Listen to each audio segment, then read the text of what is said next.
SK텔레콤이 존속회사인 AI 디지털 인프라 컴퍼니와 또 신설회사 ICT 투자 전문 회사로 인적 분할하는 내용의 지배구조 개편 방안을 발표했습니다.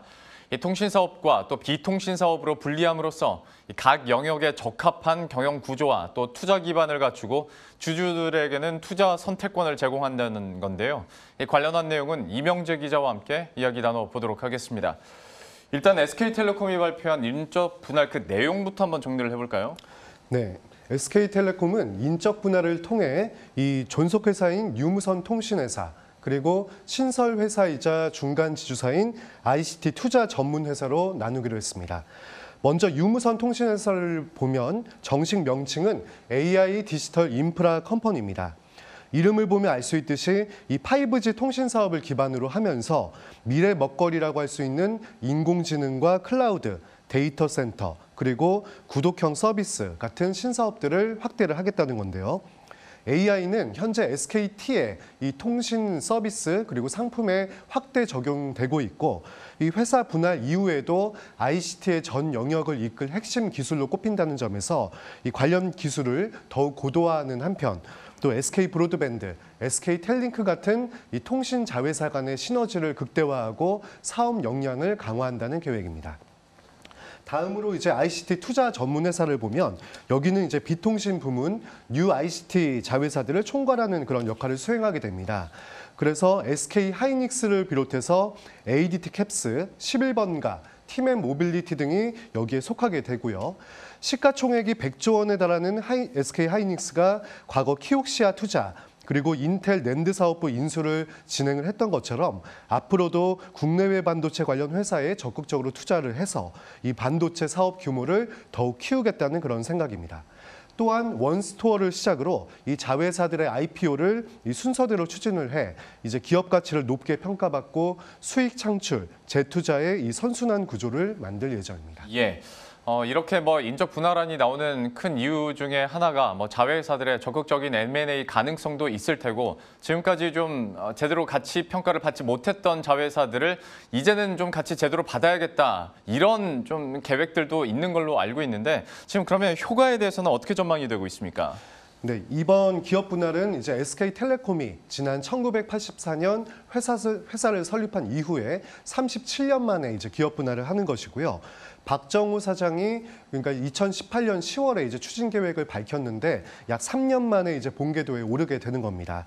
이 분할의 취지는 통신과 더불어서 반도체와 뉴 ICT 자산을 이제 시장에서 제대로 평가받기 위한 그런 목적이고요. 미래 성장을 가속화하면서 기업 가치를 높이겠다는 그런 생각을 하고 있습니다.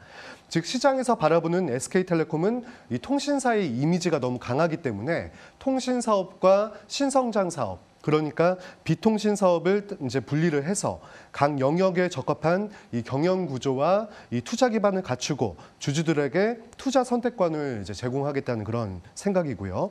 이 기업 분할에 대한 시장의 기대감이 높아지고 있고 회사 분할 이후에 이 존속회사와 신설회사 간 이 합산 가치가 약 30조 원에 달할 것이라는 전망도 나오고 있습니다. 예.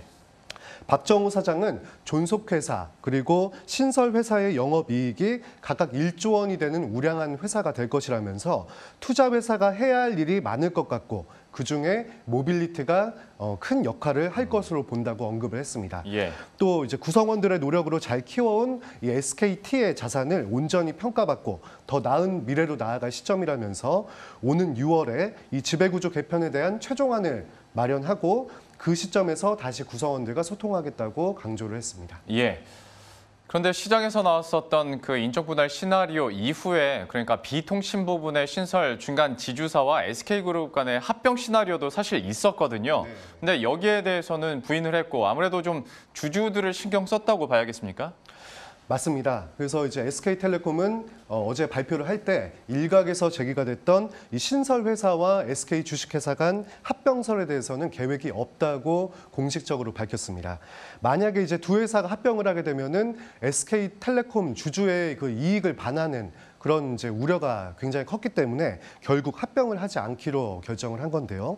이 신설 회사의 산하로 편입이 되는 이 SK 하이닉스는 당분간 이 손자 회사의 위치를 유지를 하게 되고 이 공정거래법상 지분 100% 형태의 기업 인수만 가능하기 때문에 이 공격적인 그런 사업 확장에는 다소 제약이 있을 것으로 보입니다.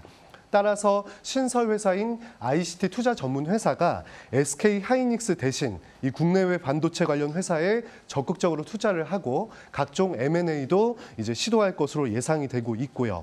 즉 SK텔레콤이 중간 지주사 전환과 자회사 배치 등 이 주주를 의식한 지배구조 개편 방향을 발표했다는 평가가 나오고 있습니다. 예. 이번 발표 이후로 시장의 반응들도 한번 체크해 보도록 하죠. SK텔레콤에 대해서 주가 전망 또 어떻게 나오고 있습니까? 네, 증권업계는 이번 인적 분할을 통해서 이 가치주 투자를 원하는 투자자 입장에서는 그동안 리스크로 요인으로 이제 작용을 했던 것들이 바로 이 자회사들입니다. 그리고 성장주 투자를 원했던 투자자에게는 이 통신 부분이 비효율적으로 작용을 했는데 이런 부분을 분리를 했다는 점에서 좋게 보고 있고요. 또 아까 말씀드린 것처럼 중간 지주사와 SK 주식회사 간 합병 계획도 없다고 밝혔기 때문에 투자자들의 단기 우려가 해소가 된 만큼 SKT의 향후 배당 확대 그리고 자사주 소각 같은 이 주주 환원 정책에 대한 기대감도 형성이 될 것으로 예측이 되고 있습니다. 또 통신 사업이 분리가 되는 만큼 그동안 통신 사업에 가려졌던 이 자회사들의 가치가 제대로 반영이 될 것으로 보면서 SKT의 이 목표 주가도 상향을 하고 있는 분위기입니다. 애널리스트의 말을 들어보시죠. 지금 SK텔레콤이 통신 사업이라는 이제 거대한 사업을 좀 영위를 하다 보니까 그 부분에서 좀 자회사들이 어떻게 보면 신사업이라고 분류될 수 있는 미디어라던가 보안, 커머스 이런 사업부들이 좀 주목을 받지 못했다라고 좀 보고 있고요. 그 관점에서 봤을 때 이번 지배구조 개편에서 성장성을 보유하고 있지만 가치를 반영받지 못했던 부분들이 이제 가치를 반영할 거라고 생각을 해서 좀 주가에도 긍정적이라고 생각을 하고 있습니다. 예, 들으신 것처럼 주가 측면으로 봤을 때도 긍정적인 전망들이 나오고 있는데 그러면 SK텔레콤의 경우에 앞으로 남은 과제들과 향후 전망들 그리고 숙제들은 뭐가 있는지 이것도 마지막으로 한번 정리해 볼까요? 네, 이번 인적 분할은 이제 이사회 의결과 주주총회 같은 이런 재반 절차를 거쳐서 최종적으로 이제 확정이 됩니다. 그리고 이제 현행법상 인적 분할 절차가 통상적으로 한 150일 정도 이제 걸리는 점을 고려를 했을 때 연내에는 이 기업 분할을 완료할 것으로 예상이 되고 있고요.